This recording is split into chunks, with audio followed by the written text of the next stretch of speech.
Voilà, goedenavond allemaal en welkom op deze wekelijkse sessie. Hartelijk dank om vanavond aanwezig te zijn.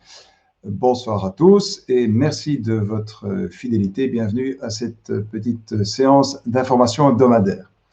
Nous allons cette fois-ci spécifiquement nous concentrer sur la situation Corona. Et comme d'habitude, on va commencer, si vous le permettez, par quelques statistiques. La semaine dernière, je vous avais promis de vous montrer un graphique, ce que nous allons faire maintenant. Je vais me permettre simplement de partager mon écran. Peut-être mettre ceci à jour.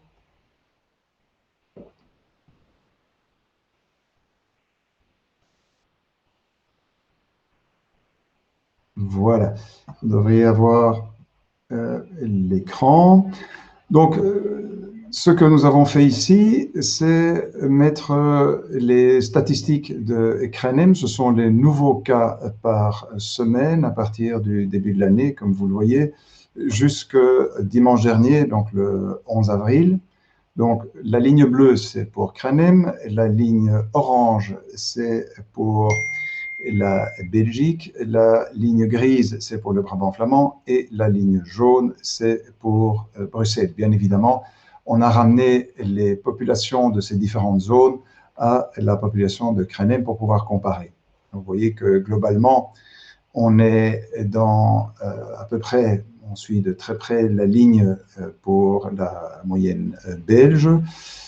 On fait un petit peu mieux que la région bruxelloise et un petit peu moins bien que la région flamande, du Brabant flamand. Voilà, dus er zijn die statistieken.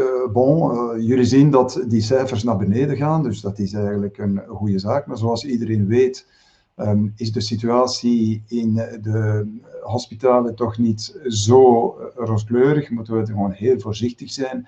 In de zin dat de bedden van intensive care dus bijna verzadigd zijn.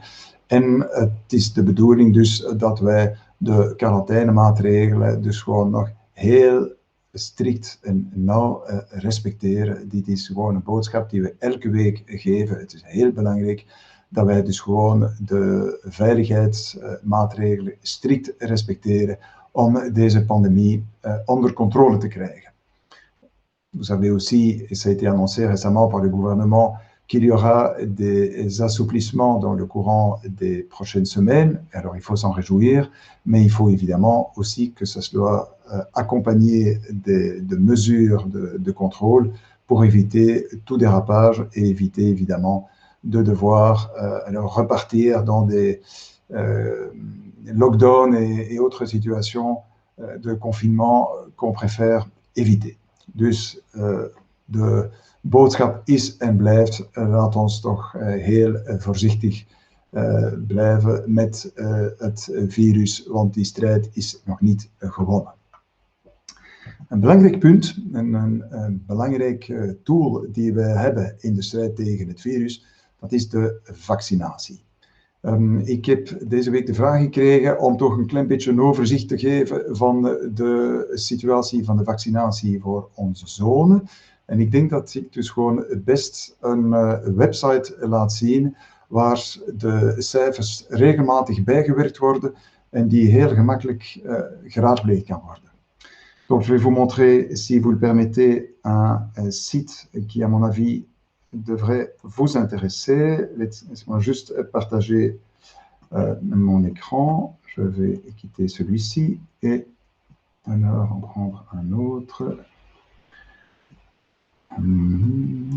Voilà.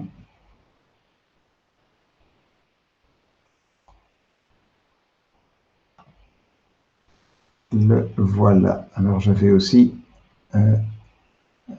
temporairement enlever l'agenda, comme ça vous pourrez mieux voir ce qui se passe. Voilà, je pense que ça devrait être à peu près clair. Je vais peut-être aussi enlever le titre, voilà, et ajouter alors la page que vous pourrez consulter. Dit is dus ik wil mijn excuses aanbieden. voor de Nederlandstaligen, want dit is eigenlijk een website die eigenlijk in het Nederlands opgesteld is. En ik ga dus gewoon een commentaar geven in het Frans. Dan is het eigenlijk toch een beetje een goede balans, denk ik. En ik hoop dat iedereen daar begrip voor gaat hebben. Dus, qu'est-ce que vous voyez sur ce site? Eh bien, donc c'est le fameux site laatjevaccineren.be. Et puis alors après, il y a donc les cijfers per gemeente, ce qui, je pense, nous intéresse alors au niveau de la commune. Donc, vous avez par exemple la possibilité de sélectionner, vous le voyez ici, les chiffres pour la catégorie 65+, pour tous les adultes au-delà de 18 ans, ceux qui ont reçu minimum une dose, ceux qui sont complètement vaccinés, ceux qui sont partiellement vaccinés, ceux qui ont... alors, vous pouvez sélectionner aussi la province, vous pouvez sélectionner une zone en particulier. Donc, si par exemple, nous prenons la zone de contact qui nous intéresse, qui est la zone de Druivenstreek, et comme vous le savez, ce sont les communes de Kranem, Zaventem, Wezenbeek pour le centre de Zaventem, et alors Tervuren, Rouillard, Overijs pour le centre d'Overijs. Et nous reprenons le Brabant flamand et reprenons uniquement la zone Druivenstreek. Voilà. Voilà ce que ça donne. Et alors là aussi, vous pouvez alors sélectionner une commune en particulier et vous voyez alors les statistiques qui apparaissent pour cette commune. Par exemple, hein, tout à fait au hasard, la commune de Kranem. Donc je pense que ça c'est un outil qui devrait répondre alors à toutes les questions que vous vous posez quant aux statistiques de vaccination. Alors peut-être montrer aussi une autre partie de cet écran qui est intéressante. Et on va prendre toutes les zones du Brabant flamand.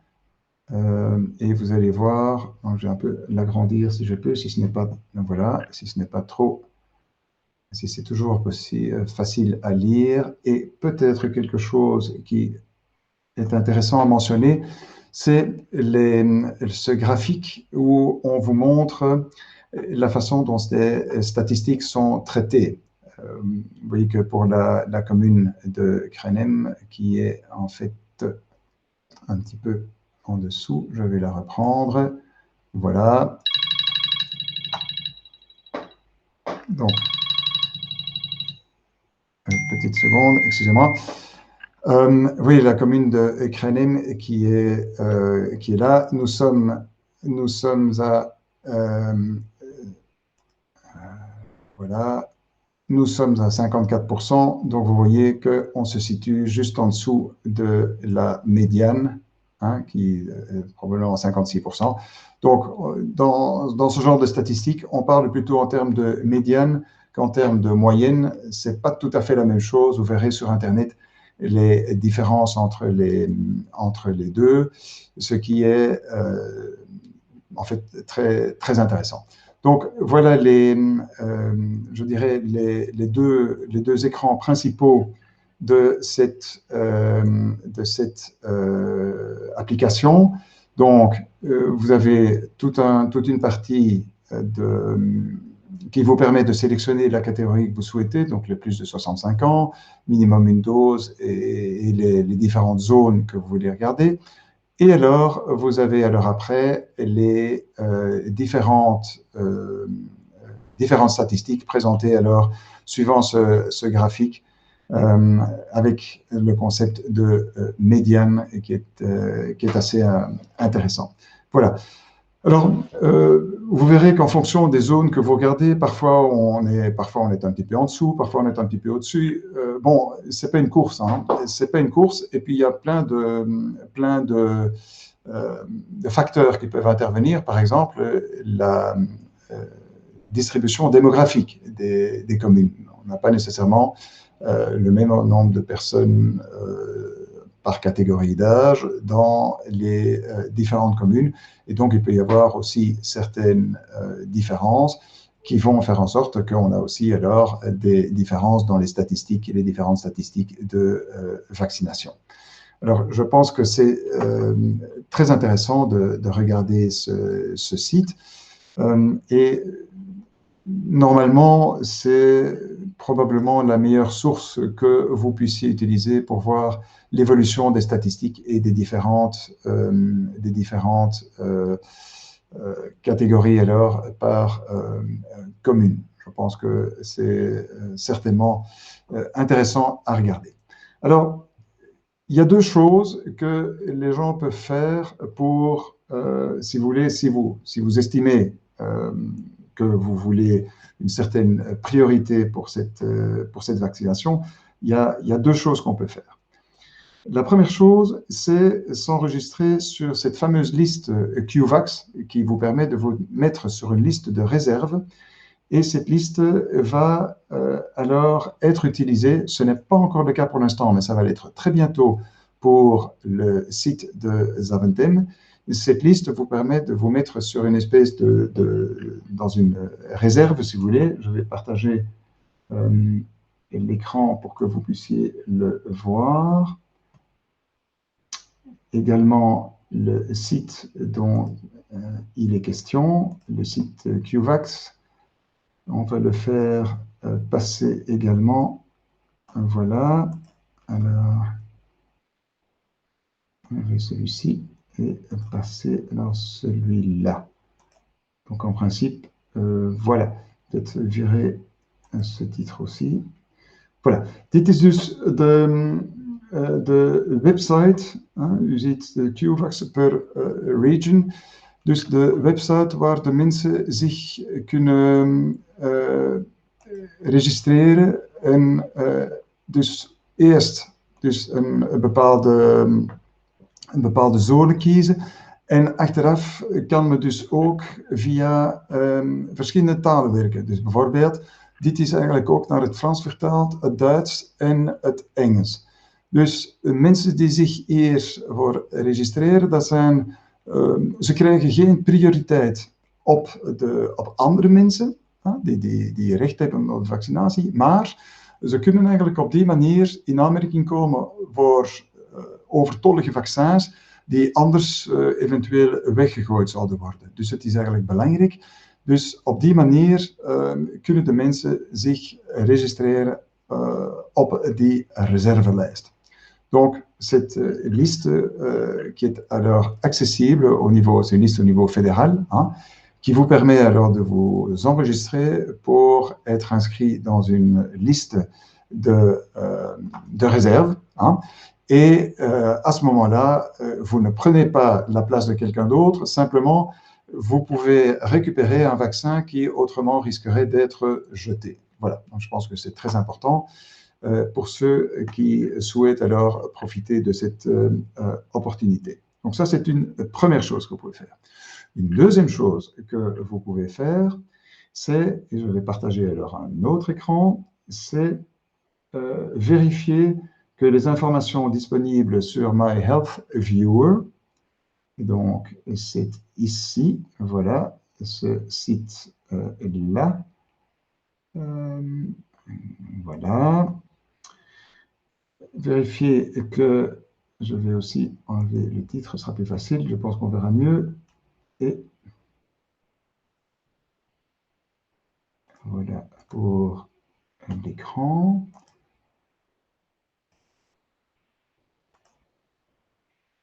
Voilà. Je pense que ceci devrait être OK. Voilà. Donc, voilà un site qui est évidemment personnalisé. Donc là, il s'agit de vos informations à vous. Donc, voilà, vous ne pouvez pas pouvoir vous montrer beaucoup de détails, mais sont reprises, entre autres, sur ce site, alors, certaines conditions que vous pourriez avoir et qui vous donneraient alors une priorité pour la vaccination. Dus het is de bedoeling dat dat men zich registreert op die website, op basis uiteraard van de nationale codes, identiteitskaart. En men kan dus ook een zicht hebben of gewoon gaan kijken naar de bepaalde details en zien of bepaalde zaken eventueel niet vermeld staan op die website.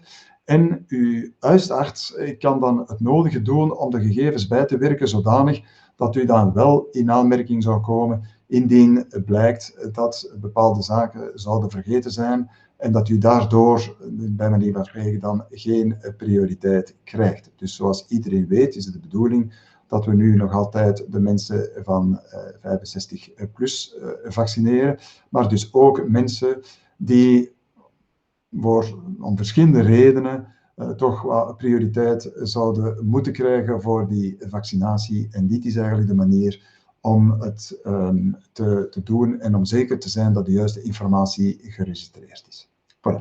Dus die 2 websites zal ik ook sowieso op dus de Facebook-pagina publiceren, omdat ik denk dat dat belangrijk is dat de mensen daar toch even bij stilstaan om zeker te zijn dat ze de nodige informatie wel zien verschijnen op hun profiel. Voilà. Donc, les statistiques de base. Je vais peut-être remettre alors l'agenda. Voilà donc les statistiques que vous trouverez par latenvaccineren.be, la liste de réserve QVAX que vous trouverez par le site que je vais mettre alors sur la page Facebook, et aussi donc ce site web My Health Viewer qui vous permettra alors de vérifier que vos données correspondent bien à la réalité et que rien n'a été oublié pour vous donner, par exemple, une certaine priorité dans la vaccination. Goed, we zijn, de tijd vliegt en we zijn al aan de Q&A. Ik ga even kijken of er vragen zijn die nog niet beantwoord zijn. Ik hoop dat ik al een aantal antwoorden heb kunnen geven. Voilà. Niet direct. Voilà, dus ik ga het ook in het Frans zeggen, want er zijn vragen in het Frans. In dit geval, la situation alors pour les personnes qui ont un problème de santé, donc voilà, ça, j'espère avoir répondu à la question. Donc, à ce moment-là, vérifiez sur le site My Health Viewer que ce problème est bien mentionné et qu'il vous donne alors, via éventuellement votre médecin traitant, pour être sûr que le problème est bien mentionné et que vous ayez les bonnes infos sur votre profil national. Une autre, voilà, alors un commentaire que je vois l'enregistrement pour le QVAX est très simple. Il suffit d'avoir son numéro de registre national. Donc pour ceux qui l'ont déjà fait, merci à celui qui a mentionné ça. Et donc il faut pouvoir le mentionner. Je vois aussi un autre site intéressant, covidvaccinati.be. Voilà, donc je pense qu'il y a beaucoup de sources et ceux qui veulent alors plus d'infos pourront certainement regarder ces différents sites. Alors je vois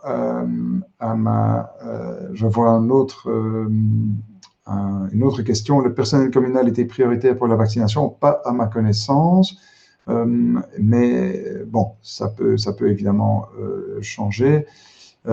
C'est quelque chose qui sera aussi vérifié. Bon, je crois que nous arrivons tout doucement alors à la fin de cette courte session. Merci beaucoup de votre fidélité. Merci d'avoir été là, même pendant les vacances de Pâques. Toujours gardez, s'il vous plaît, cette grande prudence dont nous devons faire preuve pour pouvoir essayer de contrôler cette foutue épidémie. passez un excellent week-end, une bonne fin de vacances de Pâques, et alors à la semaine prochaine à 6 heures, s'il n'y a pas d'annonce du gouvernement d'ici à ce moment, auquel cas alors ce sera pour samedi. Et il y aura aussi probablement alors la semaine prochaine peut-être plus d'annonces sur des projets et d'autres choses que le Covid, ce que nous espérons et ce que nous attendons. Hartelijk dank allemaal om vanavond hier aanwezig te zijn, zelfs tijdens het paasverlof. Het doet me plezier. Dank ook voor de suggesties, vragen en commentaren, aanvullingen. Wordt enorm geapprecieerd. Dus met heel veel plezier tot volgende week, vrijdag 18 uur. Tenzij natuurlijk dat belangrijke zaken door de federale overheid vermeld moeten worden. En indien dit het geval zou zijn, dan is het eigenlijk zaterdag 18 uur in plaats van vrijdag. Nogmaals dank voor alles, fijne avond en tot heel binnenkort. Dag.